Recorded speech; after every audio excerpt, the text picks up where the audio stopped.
40 rabies shots with half-inch needles, a 10-minute fight in the dirt with a 35 to 40-pound cat, a man walking 3 miles down a mountain while holding his own scalp in place.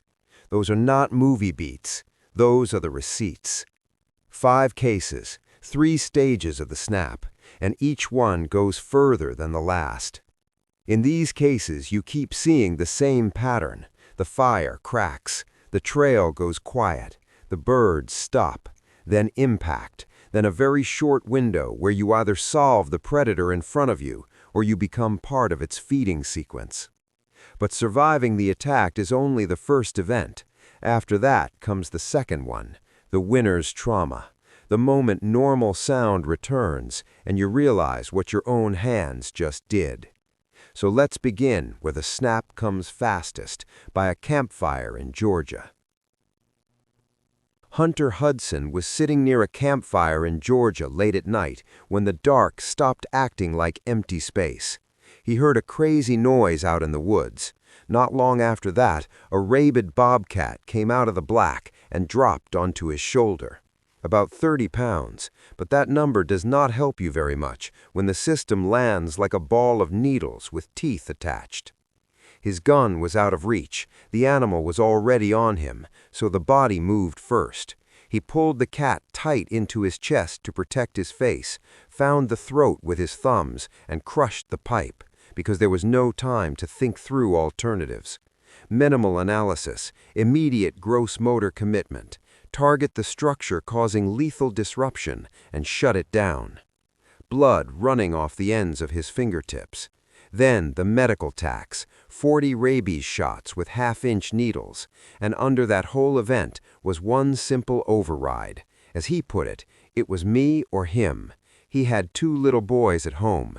Daddy was coming home. 2 boys who almost lost their father to a 30-pound cat in the dark. That is what powers the snap, not bravery, attachment. That is 1 of 5, and Hudson's fight lasted seconds. Most survival encounters do. Your body makes the call, the threat dies, and the whole thing is over before your brain catches up. What happens when the snap doesn't end, when that same primal state has to hold for 10 full minutes? Travis Kaufman was out on a trail near Fort Collins in 2019. He had skipped the earbuds, which mattered because he heard the pine needles shifting behind him. Then the ambient noise of the woods just vanished. No warning roar, no long visual cue, just silence, impact, and a juvenile mountain lion hitting him from behind. Juvenile sounds manageable until you attach the actual mechanism. This was still a 35 to 40-pound cat built around claws, bite force, and hind legs designed to open soft tissue. Kaufman understood one critical point almost immediately. The back legs were the failure point, so he pinned them the way someone who knows cats understands instinctively. Control the bone-puncturing blades before they start working. The fight dragged on for 10 full minutes, in dirt, at close range. He used a rock. At one point, he could hear the animal's teeth grinding against the stone. That sound tells you how close the head was, how little margin existed, how mechanical the whole struggle became. Eventually, he stepped on the mountain lion's throat and stayed there. Not for a dramatic instant, for several slow minutes while it kept struggling and the suffocation worked through to completion. Then the body had to report the bill.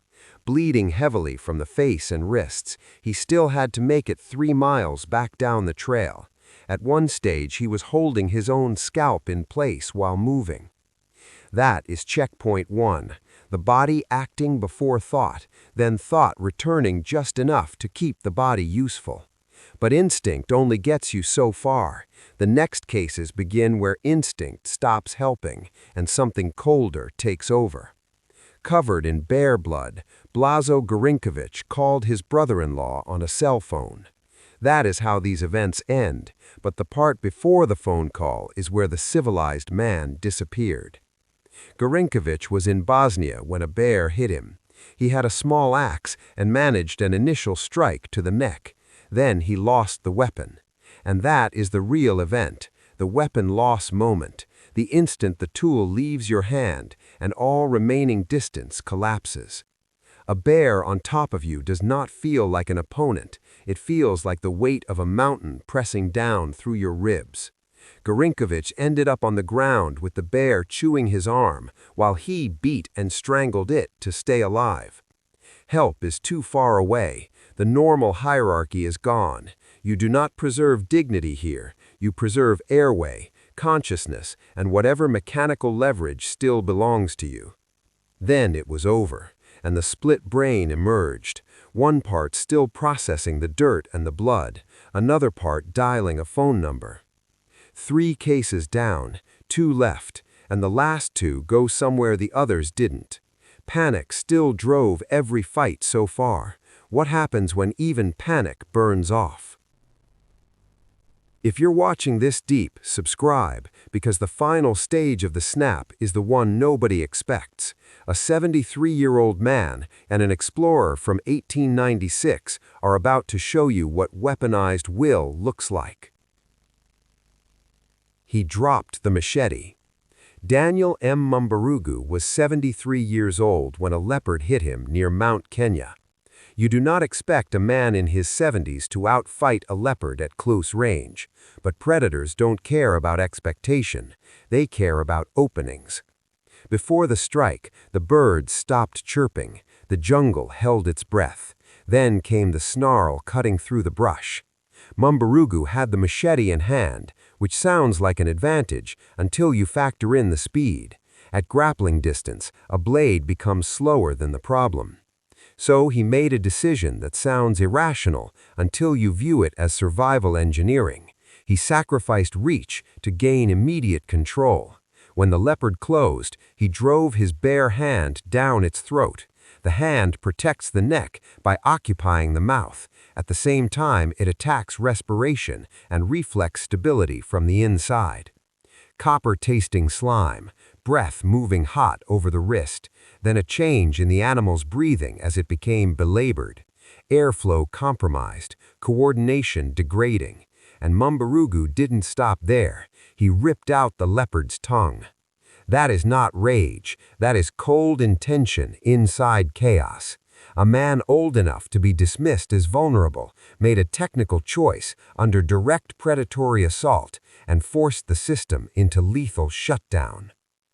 Mumbarugu used his hand as a weapon and his age as a disguise, but his fight still had a tool nearby, the machete he chose to drop. What happens when there's no tool at all, not even one you can refuse? Carl Akeley in 1896. His rifle emptied during a leopard attack. No reload, no second chance, no tool between flesh and teeth. You cannot fully block the bite, so you feed the beast your own arm to save the throat. Akeley shoved his right arm down the leopard's mouth inch by inch to trigger the gag reflex. The mouth is not just a weapon, it is also a control point. If you can overload it, you interrupt the attack sequence. While the leopard was occupied with the arm, he used his left hand to work the neck and windpipe. Then he brought in the final compression system, his knees on the chest. One limb jams the intake, one hand attacks the airway.